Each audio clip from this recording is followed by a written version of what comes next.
Are we in the middle of a Himalayan arms race? And if we are, who is winning?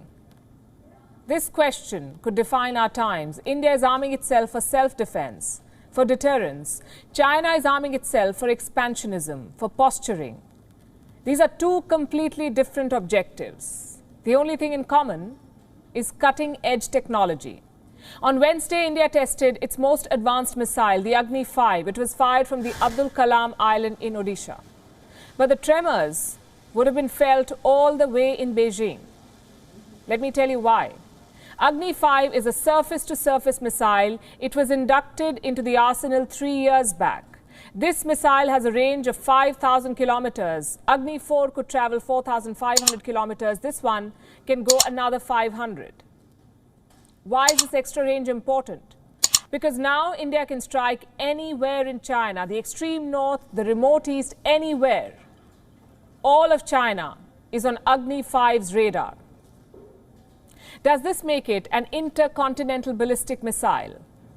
Well, not on paper. But for all practical purposes, it is an ICBM, an intercontinental ballistic missile. Agni 5 can theoretically strike targets in other continents like Europe and some parts of Africa. Another big advantage is the accuracy. At 5,000 kilometers, Agni 5 is a sure shot. Plus, it's easy to deploy. In military terms, we call it a canistered missile. So you can pack it, you can transport it and deploy it all inside a capsule or a canister. This also means that you can launch the Agni 5 from a road or a railway platform. It's quick and easy, but lethal. Because don't forget, this is a nuclear-capable missile. It can carry a 1.5-ton warhead. What is the intent behind this missile test? Is it just a message to China? Does it reflect India's growing military prowess? Here's what the Defense Ministry said, and I'm going to quote from that statement. The successful test of Agni 5 is in line with India's stated policy to have credible minimum deterrence that underpins the commitment to no first use. In other words, it's not about attacking, it's about defending. And the timing makes perfect sense. China tested a hypersonic missile in the month of August. And China being China, they did not tell the world about it. Even now, they continue to deny. They say it was not a hypersonic missile, but a space vehicle. How is this technology different from ballistic missiles? For starters, it's much newer. Hypersonic missiles are 21st century technology. Ballistic missiles date back to World War II. But old is not always bad. Hypersonic technology is like a flashy supercar. It's fast, it looks good. But what if you want to go on a trip or go to the supermarket?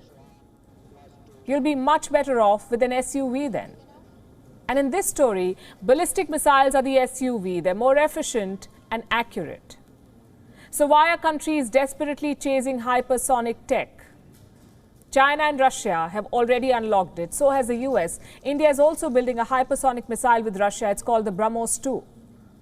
A Mark 7 hypersonic missile. Reports say it could be tested by 2025. You could say hypersonic missiles are unpredictable. They travel low on the radar. And more importantly, they can change direction mid-flight, which means they're hard to detect and even harder to intercept.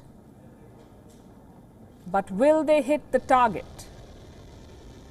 That is the key question. The Chinese missile, for example, the one they just tested, missed the target by 32 kilometers.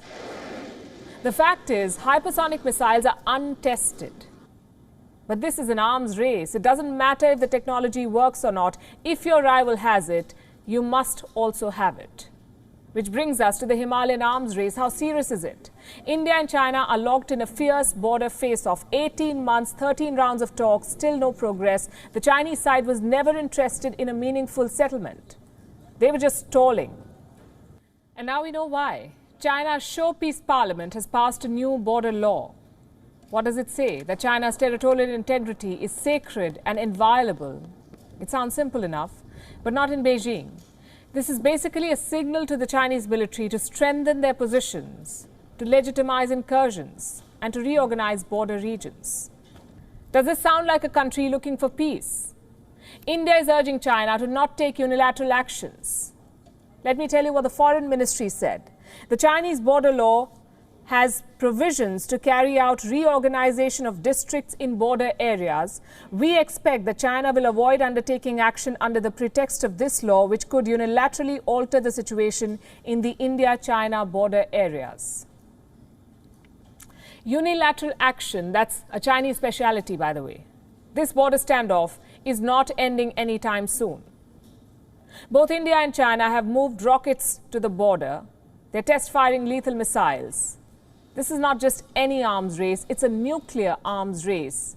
And here's how both countries stack up. China has around 350 nuclear warheads. India has 156. What about missiles? China's newest model is the Dongfeng 31. It has a range of more than 8,000 kilometers.